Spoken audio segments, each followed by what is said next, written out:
Nous revenons avec nos invités, Madame Dado Nora Noviekou, coordinatrice nationale de WANEP Togo. Nous avons également Junior Laris, consultant politique, et le vice-président du parti politique Nouvelle Vision, Jules Baféna.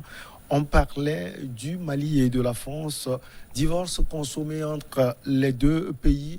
Le vice-président, vous aviez abordé un prisme, vous avez parlé des rapports, de ce qui est caché, ce qui est sous-jacent dans les relations entre la France et le Mali. On vous redonne la parole pour planter le décor. Oui, le décor, je crois que nous tous on l'a planté ici. Il est clairement dit et indubitablement à ne pas pouvoir aller de gauche à droite que ce qui se passe au Mali, les Maliens veulent rediscuter les accords cachés au peuple malien avec la France. Et les générations montantes, où la classe, il a dit si bien, ceux qui sont aujourd'hui à la manette du pouvoir, c'est-à-dire les militaires, ne sont pas dans la dynamique, excusez-moi le problème d'une administration où il faut aller dans une certaine, je dirais, certaine diplomatie. Diplomatie, oui. Ils sont là, ils veulent des résultats pour le peuple. Ils veulent des résultats immédiats pour le peuple.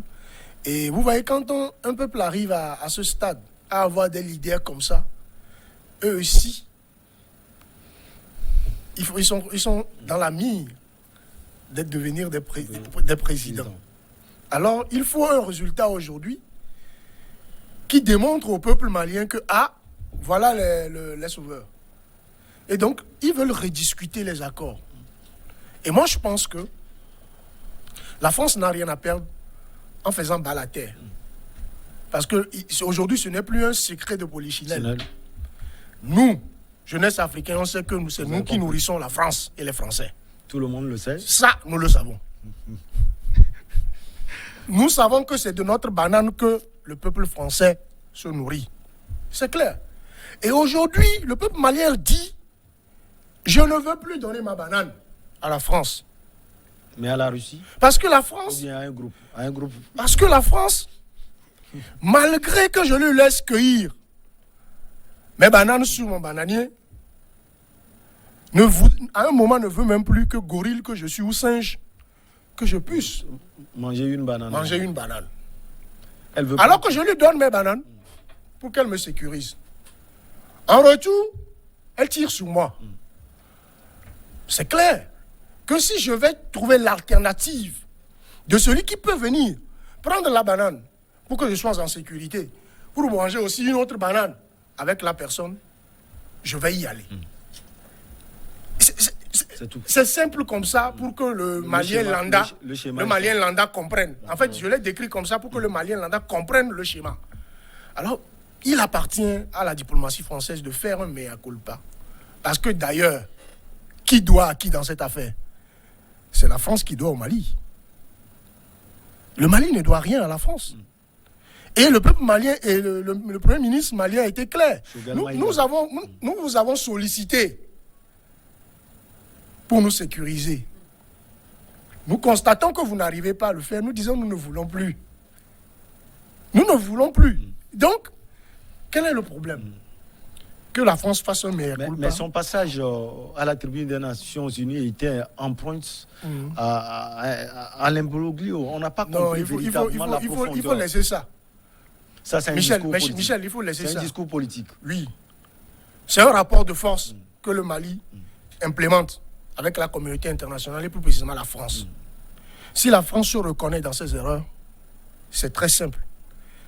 Comme ils savent si bien le faire la nuit, qu'ils envoient des missions diplomatiques, qu'ils discutent clairement, qu'ils demandent au peuple malien de quoi qu'est-ce que vous nous reprochez?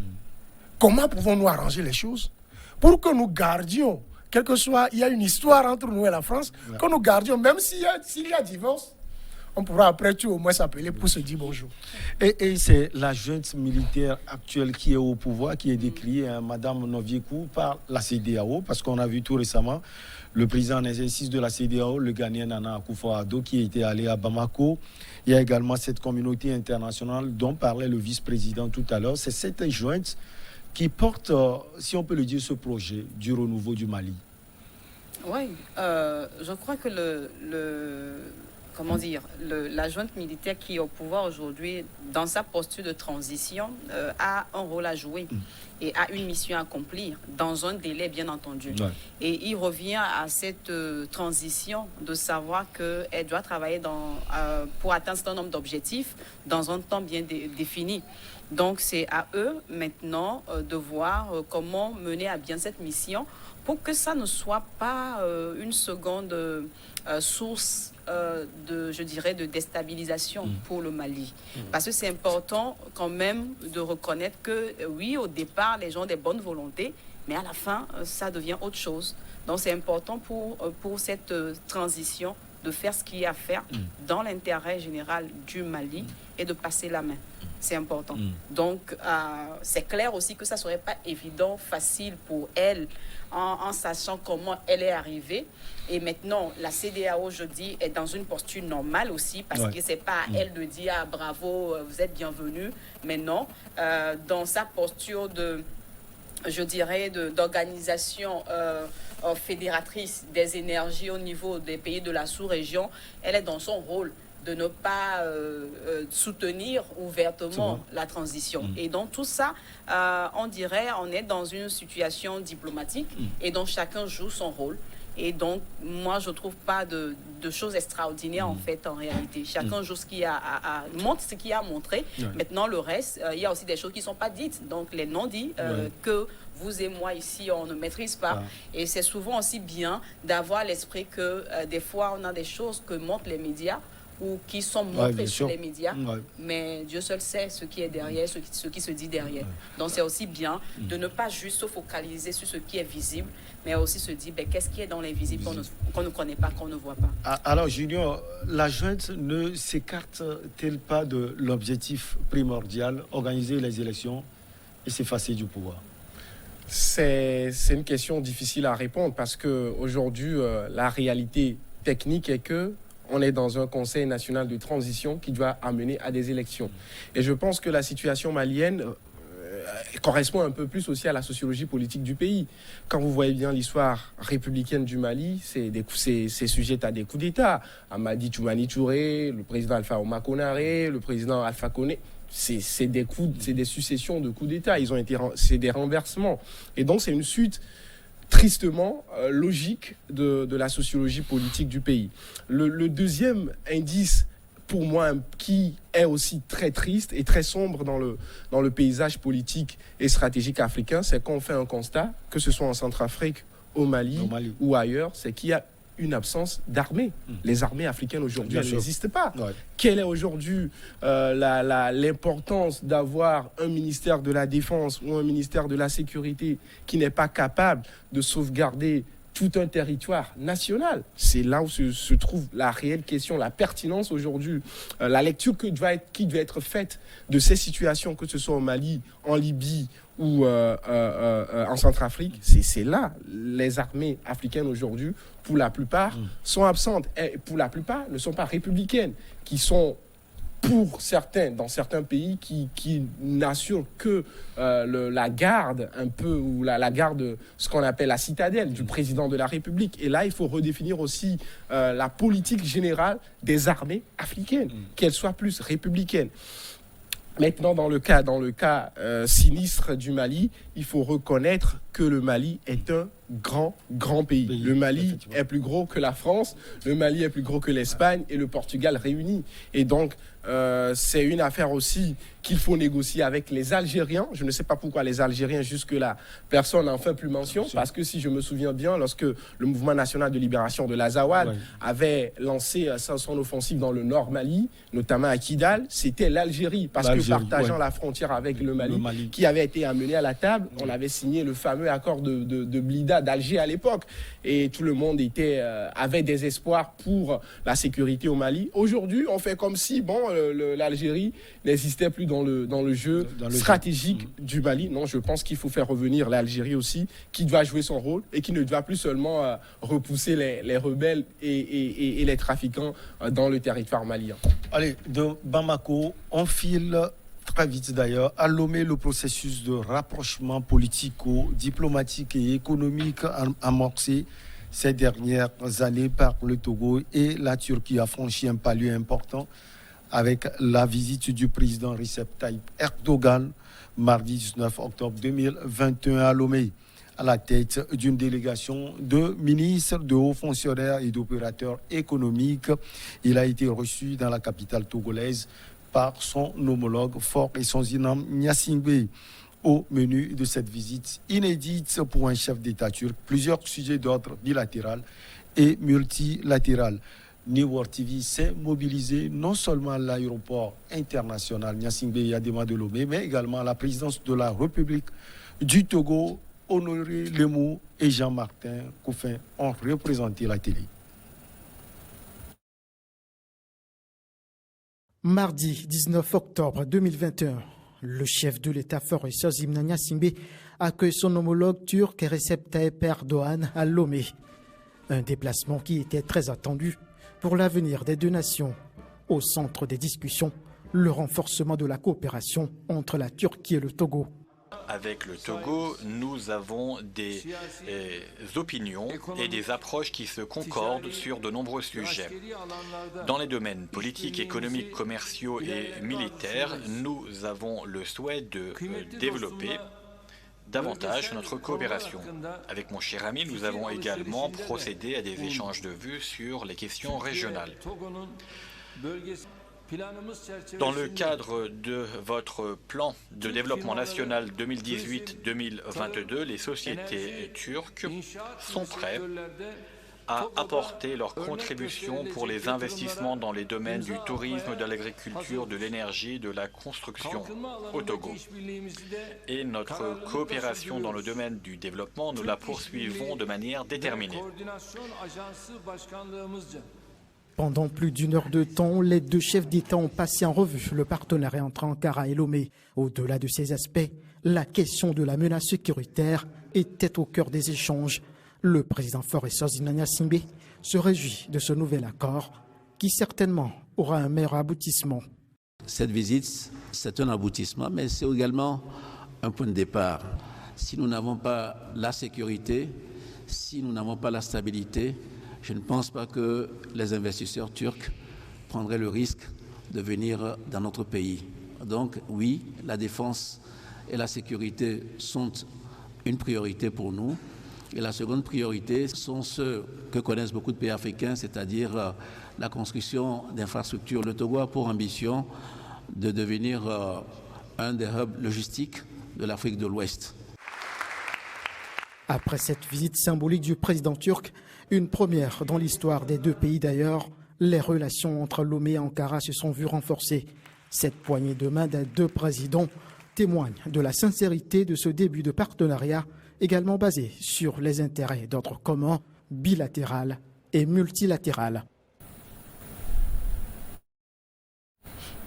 Alors, Junior Laris, cette visite est, si on peut le dire, l'aboutissement d'un processus qui a été mené depuis belle lurette par les deux pays. Depuis belle lurette et surtout par le Togo et par son ministre des Affaires étrangères, Robert Doucet, qui a multiplié les voyages à Ankara. Depuis même le gouvernement, lorsque Ahmed Davutoglu, l'ancien ministre des Affaires étrangères de la Turquie, était là, donc Robert Doucet a multiplié les voyages. Et aussi, surtout, de ce qu'on vient d'entendre de la part des deux présidents, il faut comprendre que c'est d'abord un partenariat militaire. C'est avant tout un partenariat militaire pour le Togo, par exemple, une sécurisation surtout de son nord, qui est en proie aussi à des incursions, quelques rares fois djihadistes, et donc il urge de sécuriser le nord Togo. Le second truc, c'est qu'il faut aussi multiplier les partenariats entre Lomé et Ankara. D'ailleurs, il y a à peine 2 mois, la Turquie a ouvert une ambassade à Lomé. Et donc, c'est aussi dans cet élan que le président turc, pour moi, est venu au Togo. D'ailleurs, il est dans une tournée africaine.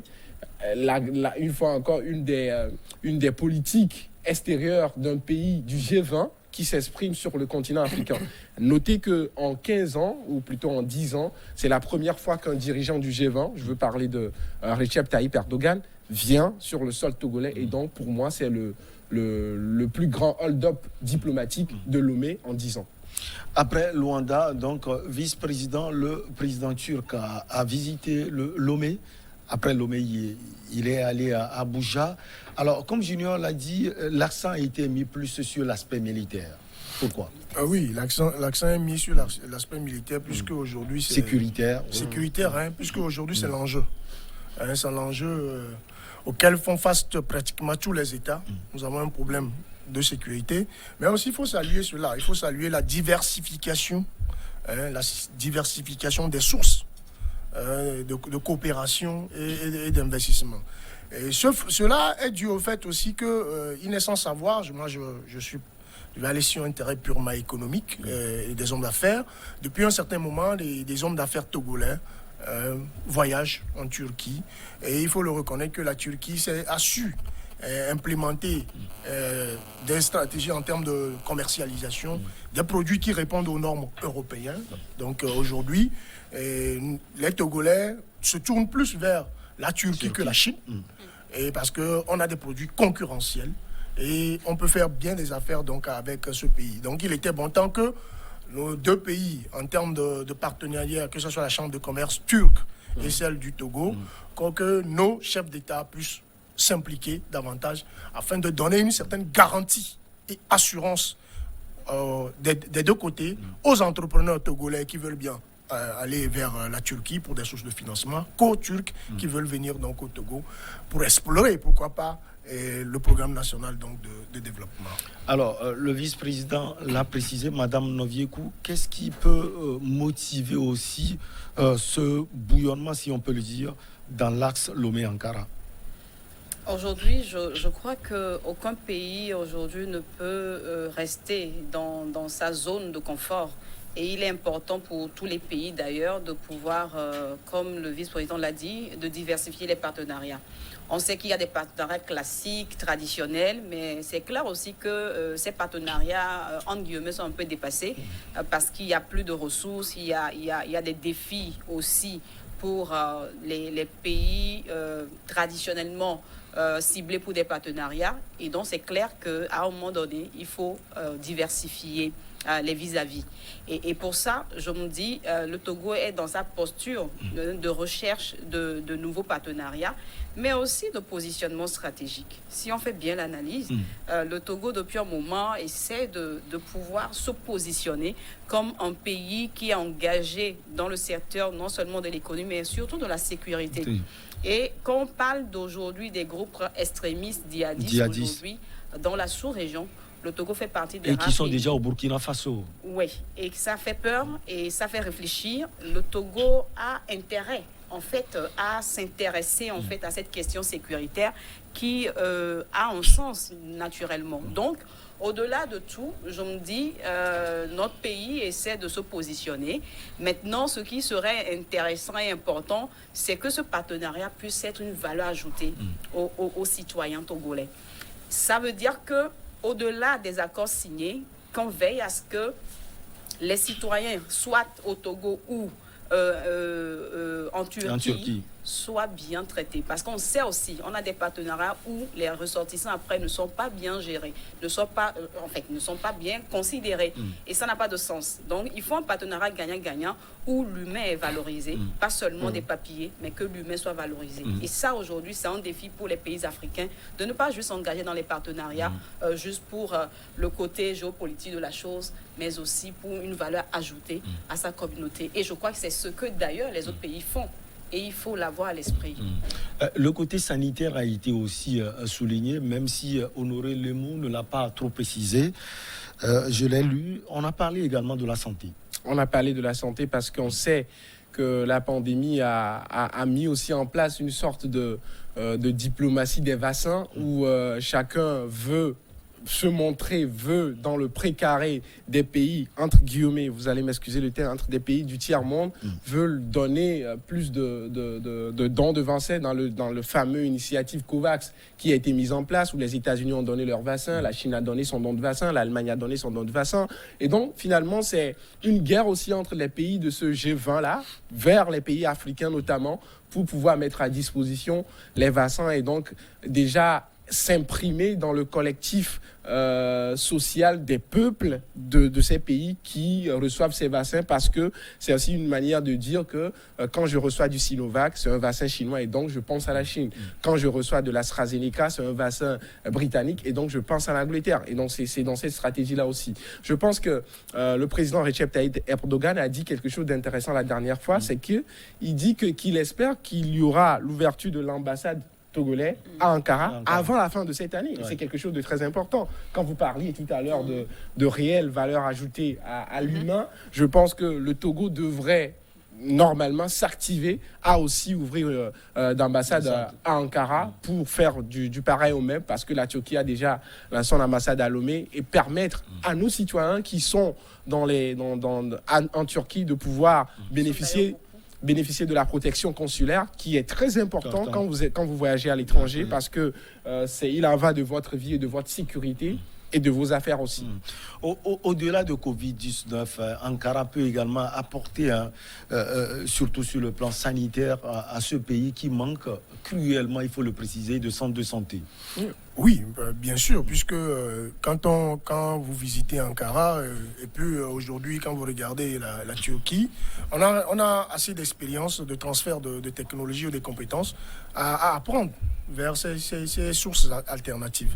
Et donc, je pense que c'est salutaire pour nous que rapidement l'ambassade soit mise en place, que les institutions qui donnent les rapports entre les deux États soient mises en place, et qu'on définisse clairement, pour ce qui concerne nos chambres de commerce ou tout entrepreneur togolais qui veut investir, que ce soit en Turquie ou un Turc qui veut investir au Togo, qu'on nous définisse clairement les canevas, parce que tout y va de l'information et de la communication que les citoyens doivent avoir. Alors je voudrais revenir un peu sur la question de la sécurité, et dire que il faut qu'on analyse bien les choses, qu'on les explique bien à nos populations. Et nous sommes premièrement nous-mêmes des acteurs de notre propre sécurité. Alors, si ces États comme le Mali ou le Burkina Faso font face à, j'aime pas ce terme, djihadistes, aux extrémistes, tous ne sont pas djihadistes. On regroupe tout le monde. C'est un terme générique. Tous ne sont pas djihadistes. Il y a des populations qui réclament qu'on les a délaissés. C'est l'exemple le plus patent d'ailleurs, c'est le cas du mouvement national de libération de l'Azawad. Dans l'action de développement proportionnel des villes et des communautés, ils n'y ont pas d'eau, accès à l'eau. Ils n'ont pas accès au centre de santé, ils n'ont pas accès. Alors, que doivent-ils faire s'ils ne se révoltent pas pour l'avoir? Est-ce que c'est le meilleur moyen? Quel est le moyen le plus sûr pour vous? Que doit faire un homme pour obtenir de son État ou l'État de ses gouvernants, si malgré peut-être toutes les demandes, il n'a pas pu l'obtenir, c'est de se révolter? La seule solution, il se révolte. Et il appartient aux gouvernants de revoir que dans ces zones où ces populations sont laissées à leur propre sort en matière de santé, d'éducation et d'infrastructure, qu'on y fasse vraiment des efforts pour que ces structures sociales de base y soient implémentées. Quand ils viennent, les chefs de guerre, ou ceux qui veulent déstabiliser ces localités, qu'est-ce qu'ils viennent faire? Ils viennent s'ériger en messie. Et la population n'ayant pas de repères, l'État n'étant pas présent pour assurer la sécurité. Quelqu'un s'intronise et se fait chef. Et vous êtes tous sous son diktat. S'il vous donne de l'eau à boire, s'il vous donne des médicaments, s'il a une unité de soins de santé, il devient votre messie. Et donc, il impose une loi et on les appelle des djihadistes. Non, ils ne sont pas des djihadistes. Alors, vice-président, est-ce que la Turquie va intervenir dans la formation ou va envoyer ses troupes au Togo? Est-ce qu'on en a besoin pour l'instant? Moi, je dis Donc, non. on va mettre l'accent sur la formation peut-être. Non, le Togo était très bien outillé. Notre pays est très bien outillé. Nous sommes en sécurité, même si, bon, moi, je n'aime pas peut-être très ce mot, parce que la vraie sécurité, madame le disait tout à l'heure, la vraie paix qu'on nous prône au Togo, c'est la paix dans les maisons où il y a la joie. C'est la base. Pour l'instant, nous, Togolais, à la Nouvelle Vision, nous disons que les Togolais ne sont pas en paix. Nous ne sommes pas en paix, pourquoi? Les gens ne sont pas, nous ne sommes pas en sécurité. Pourquoi? Parce que nous ne mangeons pas à notre faim. Nous avons des difficultés de nous loger, de nous vêtir, même de nous soigner. Si dans certaines maisons, il y a la joie, dans d'autres maisons, il y a des gémissements. Il y a l'opulence. Oui, dans certaines maisons, il y a des gémissements. Et entre-temps, tout cela se résume à quoi? Il y en a, excusez-moi le terme, s'il vous plaît, qui mangent le plus de ce que les autres devaient manger. Et quand ils tombent malades, ils ont des médecins qui viennent les soigner. Alors que notre pain qu'on a mangé, nous sommes sous-alimentés et malnutris. Et que nous sommes malades et nous avons besoin de médecins, nous n'en trouvons pas. Alors de eux à nous, qui a la paix? C'est eux qui ont la paix. Le peuple togolais n'a pas la paix. Sa paix et sa sécurité, c'est lorsque le besoin de se nourrir, de se vêtir, de se loger, de se soigner, ne sera plus un luxe. Si tout le peuple togolais arrive à cela, nous dirons que notre peuple est en paix. Et la première sécurité d'un peuple, c'est la satisfaction de ses besoins. Et c'est partant de ça que chacun se sécurisera. Je serai ta sécurité, tu seras ma sécurité. Et nous n'aurons pas assez besoin de militaires, de quadriller notre pays, parce que je ne sais pas ce que je vais venir prendre chez toi. Parce que j'ai le minimum vital. Voilà la paix et la sécurité que nous implorons et que nous demandons que nos gouvernants puissent implémenter pour que le bien-être des Togolais soit une réalité. Et que cette paix qu'on clame, que le Togo est un pays de paix et de stabilité, nous la trouverons. Et nous n'aurons pas besoin de sécuriser ou d'aller nous former pour venir sécuriser notre territoire, parce que nous avons une certaine satisfaction. Alors, madame, en quoi ce partenariat entre le Togo et la Turquie peut apporter des solutions à ces mots qui sont cités par le vice-président tout à l'heure? Alors, dans l'élément qui est passé tout à l'heure, on a vu que le président Erdogan a listé un certain nombre de points du partenariat dans l'agriculture et bien d'autres. Ouais. Je pense que si, comme je le disais, ce partenariat va dans la logique gagnant-gagnant, ou gagnante-gagnante. Je crois que naturellement c'est au peuple, c'est dans l'intérêt du peuple, d'accord? Donc ça doit être dans l'intérêt du peuple, en fait c'est ce que je voulais dire. Et donc il est clair qu'aujourd'hui la gouvernance, ou bien toute gouvernance, a besoin de faire le maximum, c'est-à-dire penser ou bien satisfaire en fait les besoins des populations. Et ces besoins des populations, a priori, il y a des dispositifs ou bien il y a des dispositions qui sont prises au travers de la mise en place des ministères. Et il faut que ces ministères fonctionnent réellement. Il faut que ces ministères, je dirais, d'abord fassent l'état des lieux et puis voir où est-ce qu'il y a besoin pour investir de l'énergie. Et l'autre chose, c'est pas juste aussi dans une posture de juste faire un peu, mais non, vraiment de façon conséquente, de façon qualitative, pour qu'on ait de l'impact. Aujourd'hui, c'est ça aussi le défi. On fait des actions, mais on ne voit pas l'impact. Et si on arrivait à aller dans la posture de l'impact, forcément, chacun trouvera des stratégies pour satisfaire un besoin donné. Donc, par exemple, de façon plus concrète, le ministère de l'Action sociale, par exemple, il y a pas mal de défis que le ministère là est en train de gérer, mais doit peut-être encore davantage réfléchir à des stratégies pour plus d'efficacité. Le ministère, je sais pas, de la sécurité, dont chacun à son niveau, en réalité, il y a déjà le dispositif qui est là. Il faut tout simplement un travail de qualité et en leadership, en tout cas constructif, pour qu'on puisse y arriver. Sinon, ce n'est pas nouveau tout ce qu'on dit, on sait déjà. Mais est-ce qu'on a la volonté de pouvoir le faire? C'est ça aussi. Et donc, c'est beau de signer un partenariat, et c'est bien, mais il faut qu'on aille au-delà pour que ça apporte une valeur ajoutée aux populations. Et qu'on ne soit pas là et que peut-être nos compatriotes en Turquie vont encore se plaindre que non. Il faut vraiment rester dans cette posture-là où je crois qu'aujourd'hui, on renégocie en fait les contrats et les accords. Ouais. Et donc, dans ce nouveau partenariat, il faut déjà se positionner dans une logique de, si vous voulez, d'égo. Pas seulement dans « ah, vous venez me donner ». Non, on a à se donner, on a à s'entraider pour le bien de nos populations.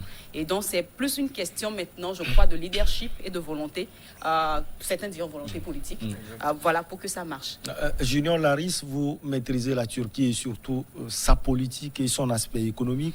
J'ai envie de dire même spécialiste de la Turquie. Vous pensez que c'est une référence pour votre pays? Non, aujourd'hui, on ne peut pas dire de facto que la Turquie, dans sa constitution actuelle, dans l'état actuel qu'il est, il faut tout copier de la Turquie. Je ne vais pas cacher les mots parce que... Qu'est-ce que vous ne pouvez pas copier? On sait comment je vais Recep Tayyip Erdogan, le président turc, on sait qu'il n'a pas que des bons côtés. Donc, on ne va pas dire que c'est tout de suite on va copier la Turquie. Non, on va être dans un partenariat positif, c'est-à-dire vous m'apportez ce que vous avez à m'apporter, je vous apporte ce que j'ai à vous apporter.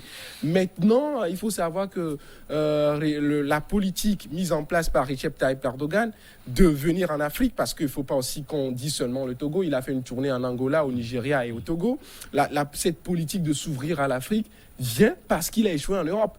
Recep Tayyip Erdogan, à un moment, a voulu, au début de son mandat, faire entrer de manière officielle la Turquie dans la communauté européenne, dans l'Union européenne. Il y avait eu, on sait, l'embrouille diplomatique avec Berlin ou avec la chancelière allemande ou encore avec Paris. Sous Sarkozy, où la chancelière avait promis à Recep qu'il ne rentrerait jamais dans l'Union européenne. Et donc, il a compris que c'était un échec. Et donc, aujourd'hui, il faut revoir la politique externe de la Turquie et ils ont bien pensé, c'est de venir en Afrique. Quand vous prenez la carte aujourd'hui militaire, entre guillemets, de l'Afrique, vous allez voir que les troupes turques sont présentes dans pratiquement toutes les contrées africaines, que ce soit en Afrique australe, en Afrique centrale, en Afrique de l'Ouest ou en Afrique du Nord. Aujourd'hui, la Turquie sait que, n'étant pas dans la capacité d'avoir son leadership, son soft power, comme on dit en Europe, il veut l'importer en Afrique. Et aujourd'hui, les premiers pays, c'est bien sûr l'Angola qui a de quoi séduire un pays du G20, le Nigeria, la première économie africaine d'ailleurs, et le Togo qui est aujourd'hui en matière de sécurité, que ce soit dans le Sahel, dans la sous-région, se positionne comme le leader dans la diplomatie, dans cette diplomatie sécuritaire. Chaque fois, vous allez voir le ministre des Affaires étrangères, Robert Doucet, aller au Mali, c'est pour parler sécurité. Aller en Guinée, c'est pour parler sécurité. Aujourd'hui, le Togo est, quoi qu'on dise, une sorte d'avant-gardiste de cette politique sécuritaire dans la sous-région ouest-africaine et dans le Sahel, bien sûr, même ne faisant même pas partie du G5 Sahel. Et donc, je pense que cette stratégie turque de se tourner vers les pays africains vient d'un échec constaté en Europe. Maintenant, c'est aux Africains de savoir que la Turquie ne vient pas seulement parce qu'on a de beaux yeux, il vient pour négocier des contrats, pour faire aussi affiner son leadership au niveau de la scène internationale, parce qu'il faut se positionner, avoir une certaine voix lorsqu'on sera dans le concert des nations, et donc la Turquie vient en conquérant. Vice-président, je sais que les rapports entre les nations ne sont pas comme des rapports entre les humains, où je ne traite pas avec vous, donc je ne traite pas avec votre amie qui est Madame Novieku. On sait que la Turquie, ou bien le président turc, est en brouille avec Emmanuel Macron. Il a même traité à un moment donné de malade. J'ai oublié les mots précis. Alors que la France a des relations historiques avec le Togo. Oui, que la France ait des relations historiques avec le Togo n'empêche pas que le Togo commence à avoir des prémices de relations avec d'autres pays. Et Madame l'a si bien dit, nous sommes aujourd'hui tournés vers des alternatives. Les anciens partenaires sont restés toujours calqués, Fonds monétaire international, Banque mondiale. La restructuration, les demandes de financement sont toujours sujettes à des conditionnalités qui ne reflètent pas forcément les réalités que nous vivons. Et nous prenons aujourd'hui soin. Et ça, c'est à saluer par nos leaders, d'aller vers ce qu'on appelle en économie des fonds alternatifs. Je voulais rebondir et ajouter à ce qu'il a dit. Junior Laris. Junior a dit, qui est très important. La Turquie a perdu en Europe. C'est vrai. Mais pourquoi avait-il en Afrique? Pourquoi tous viennent-ils aujourd'hui en Afrique? Parce qu'il n'y a plus de marché en Europe. Voilà. L'Afrique constitue. Il n'y a plus de marché en Europe. Il n'y a rien à construire. Il n'y a plus rien à construire en Europe. Il faut construire l'Afrique. Les routes, télécommunications, eau, énergie. L'Afrique est un chantier. Qu'il faut venir. Ils viennent 10 ans après les Chinois. Justement. Et non, les Chinois, oui, ils ont fait leur temps. Aujourd'hui, ils sont arrivés à un summum d'investissement. Il faut les récupérer. Est-ce que les retours sur ces investissements, est-ce que c'est productif? Certains secteurs ont été improductifs. Il faut que la Turquie vienne. Et certainement, entre ces deux pays qui, d'ailleurs, ces trois pays, Russie, Chine et Turquie, qui s'entendent mieux, je dirais, au Conseil national de sécurité, souvent parce qu'ils ont des il y a aussi des accords secrets pour se partager l'Afrique. Et donc, l'Afrique, c'est le marché. C'est une question d'argent, c'est une question de finances, c'est le marché qu'il faut construire. Il faut que des entrepreneurs turcs aient des marchés en Afrique pour que les banques turques prospèrent. Parce que quand on va faire des prêts, c'est avec des intérêts. Quand on va construire, quand on va finir, les matériaux, quand on va utiliser, c'est de la fabrication chine et turque. Alors donc, on va essayer donc de nous faire vendre tous les produits turcs, que moi je salue d'ailleurs, qui sont aux normes européennes, et qui ont des économies d'échelle et des prix concurrentiels. Donc, cette alternative, je crois que elle est salutaire, mais là, si bien dit madame, quelle est la valeur ajoutée que cela va apporter à notre économie? Et ça, c'est ce qui est important pour nos populations. Parlant justement d'économie, un accent a été mis également sur l'agriculture. On sait que le Togo est plus agricole, si on peut le dire. C'est un atout également pour votre pays, madame Noviekou. Oui, forcément, parce qu'aujourd'hui, quand on voit tout ce qu'il y a comme projet de transformation des produits agricoles, processus de certification des produits, c'est clair que s'allier avec un partenaire comme la Turquie ne serait que valeur ajoutée. Maintenant, comme on le dit, c'est aux acteurs locaux, c'est-à-dire nationaux ici, de pouvoir savoir comment interagir pour ne pas sortir de ce partenariat perdant. Parce que personne ne vient discuter juste pour la bonne forme, mais il faut savoir négocier et renégocier un certain nombre de choses. Et ça, c'est aux techniciens de pouvoir aider à pouvoir que ces partenariats soient une valeur ajoutée. Et donc, c'est toujours bien, ces genres d'initiatives, mais il faut penser durabilité, finalité et impact surtout, en termes d'impact. Sinon, on a beau signer des partenariats, mais s'il n'y a pas d'impact sur je dirais le bien-être de la population, sur l'avancement du pays, je pense que ça n'a pas, ça n'a pas de pertinence en fait. Donc il y a un travail de fond aussi qui est important à faire et qu'au-delà, que les acteurs soient plus regardants. Si on peut. Pour ajouter, je dirais aussi que au-delà des partenariats signés, il y a de l'existant. Et de l'existant sur lesquels il faut travailler. Et là, j'interpelle encore les différents ministères. Aujourd'hui, le dispositif est déjà là. Si seulement chacun faisait ce qu'il y a à faire, je pense qu'on n'y a pas trop à parler. Le bien-être dont le vice-président a parlé, c'est une réalité qui est là. C'est-à-dire qu'on a besoin de renforcer ou de travailler pour un bien-être réel des populations. C'est vrai qu'on n'a pas, c'est pas dans la discussion, mais par exemple la situation de Meshamina avec les employés, qu'est-ce qu'on en fait? Voilà. En fait, c'est ça aussi, parce qu'il ne faut pas juste signer partenariat ou partenariat. Qu'est-ce qu'on en fait? Et donc il faut un leadership assez constructif, comme je le dis toujours, pour impacter. En fait, c'est ça. Et si on y arrive, ben bravo à tout le monde. Agriculture, concrètement, Junior Laris, qu'est-ce que la Turquie peut apporter au Togo sur le plan agricole? Beaucoup de choses. Hein. Les entreprises turques sont connues pour être très fortes dans l'infrastructure. D'ailleurs, les échanges commerciaux, la valeur de l'échange commercial entre la Turquie et le Togo s'est évalué à 145 millions de dollars rien qu'en 2020, ce qui, malgré la Covid, ce qui représente un point assez conséquent pour l'économie nationale. Et donc, pour moi, je pense que comme pour tous les autres pays, la Turquie a à apporter pas que dans le secteur agricole, même si le secteur agricole est le secteur qui emploie le plus au Togo. Il a apporté dans l'énergie, dans la sécurité. Il apporte déjà. C'est pas comme si c'est maintenant que les investisseurs turcs vont venir. Il s'agit juste d'une formalisation de ce qu'était l'informel turc au Togo, déjà par la création d'une représentation nationale, l'ouverture de l'ambassade, et la venue de leur président Recep Tayyip Erdogan, la formalisation d'un cadre de discussion entre la Chambre du commerce et de l'industrie togolaise et celle de la Turquie.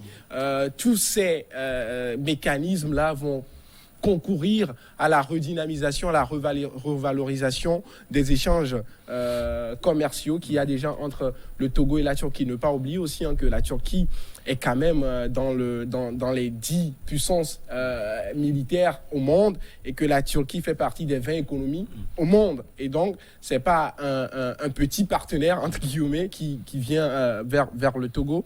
C'est au Togo de savoir capitaliser sur ce partenariat-là que moi j'estime est le meilleur partenariat qu'il puisse avoir aujourd'hui pour l'État togolais, parce que quand vous prenez l'Union européenne, c'est souvent des contrats entre guillemets léonins qui sont signés entre nos nations. Quand vous prenez les États-Unis, il n'y a même pas de débat, c'est pas une entreprise, on discute d'État à entreprise. Quand Google veut installer ses serveurs au Togo, c'est pas l'État américain qui discute avec le Togo, c'est une entreprise américaine qui discute avec le Togo. Donc le rapport de force, il est déjà fauché. Quand vous prenez l'Asie, la Chine, c'est un mastodonte qui vient, il ne parle pas en termes de pays, mais il parle en termes de continent. C'est un pays qui négocie avec un continent. Et dans cette discussion-là, le Togo, je ne pense pas qu'on soit dans les 11 rentrants pour parler un peu sport. Et donc, pour moi, il faut rester dans la réelle politique, savoir négocier, savoir formaliser les termes du contrat pour ne pas avoir répété les mêmes aspects particuliers des contrats qu'on avait déjà eu à signer avec d'autres partenaires. Alors, cette question, je vais la poser aux politiques. On voit plus la France dans cela. Hein. Quand vous voyez un Français qui a des soucis quelque part, la diplomatie française s'active. On a appris qu'un de vos compatriotes a été tué en Turquie. Est-ce que vous pensez que le chef de l'État togolais peut discuter cette affaire avec son homologue turc? Oui, pourquoi pas? Il est chef d'État. C'est le premier parent, un père de famille. Pourquoi la France, lorsqu'un Français a un problème, la France réagit? La France réagit tout simplement parce que la France respecte le citoyen. La France respecte le citoyen et la France s'identifie au citoyen. Un citoyen français au Togo, c'est la France qui est au Togo. C'est ça, c'est implémenté dans la tête des Français qu'il y a une représentation et une incarnation de son État. Et donc l'esprit de patriotisme demain est que le président de la République française a à rendre des comptes devant la législature du pourquoi un citoyen français n'a pas été sauvé. On peut mobiliser toute une armada pour ne sauver qu'un seul citoyen français dans un pays. Donc, c'est le respect et les règles qu'ont établi la France que, de droit, le citoyen français qui a des problèmes en bénéficie. Et il faille qu'on en arrive là, et pour revenir dans nos États, il faille qu'on en arrive là, que nos chefs d'État ou nos dirigeants respectent le citoyen, le droit du citoyen. C'est tout simplement ce que la France fait. C'est rien. Qu'un Togolais qui a des problèmes en Turquie ou qui a eu des problèmes en Turquie, il le disait tantôt, que rapidement l'ambassade y soit et que le rapport de force, ce qu'on a négocié, mon citoyen a la même valeur quand il est sur ton territoire que ton citoyen qui est sur mon territoire. Est-ce qu'on est d'accord? Oui. Si on est d'accord, allons-y. Parce que les ressources humaines la ressource humaine est la première énergie de tout État. Et ce citoyen frère togolais qui est tombé, une histoire terrible de téléphone qu'on a acheté avec sa carte. Et c'est son ami qui a pris sa carte pour aller acheter le téléphone. On s'est rendu compte que ce téléphone n'était pas le bon. Il fallait le retourner. Et donc, c'est celui à qui appartient la carte qui peut venir réclamer. Et lui, il a pris sa carte, il est allé retourner vers, apparemment, c'était des Syriens, des réfugiés syriens. Il est allé pour réclamer, pour dire, mais écoutez, vous avez vendu à mon frère un téléphone qui ne fonctionne pas, mais on ne sait pas comment ça s'est passé. Et allez, on l'a poignardé. Alors, on est resté là à le regarder. Il a gisé, nous avons tous vu les vidéos, il a gisé de tout son sang. Et le temps d'appeler son frère togolais, qui doit venir chercher les voies et moyens pour l'amener à l'hôpital, il a rendu là. C'est le lieu aussi de présenter nos condoléances et à la famille. Et c'est un Togolais qui est tombé, un jeune Togolais très dynamique, qui est dans je pense, les cosmétiques, et qui envoie à nos sœurs ici, qui achète des habits, dans tout ce qui est comestible, qui envoie à nos sœurs ici. Donc il était un canal de relais. Pour ceux qui ne peuvent pas voyager et aller à Turquie faire des affaires, il était un jeune homme, d'après ce que nous avons reçu comme information, très honnête et très pragmatique. Il est tombé, c'est vrai. Est-ce que c'est le coup du sort? Voilà. Donc, ça doit s'arrêter et là. cela appelle à ce que, rapidement, on ait une ambassade et que nos intérêts, en tant que citoyens togolais, soient privilégiés lorsque nous sommes sur notre territoire, au même titre que les intérêts des autres nations. En 30 secondes, sont privilégiés. Nouvelle Vision va bien? Très bien. Vous le constatez par ma forme. Très bien. Ouais. Très bien. Merci beaucoup à vous. Merci également à Madame Noviekou. Wanep aussi va bien. Ouais, ça va Je bien. constate cela également par votre forme. Junior Laris, merci beaucoup à vous aussi, consultant politique. New York va bien. New York va bien. Allez, merci beaucoup Merci à vous. Merci également à vous tous pour l'attention toujours particulière. On se retrouve donc la semaine prochaine. Excellente suite de nos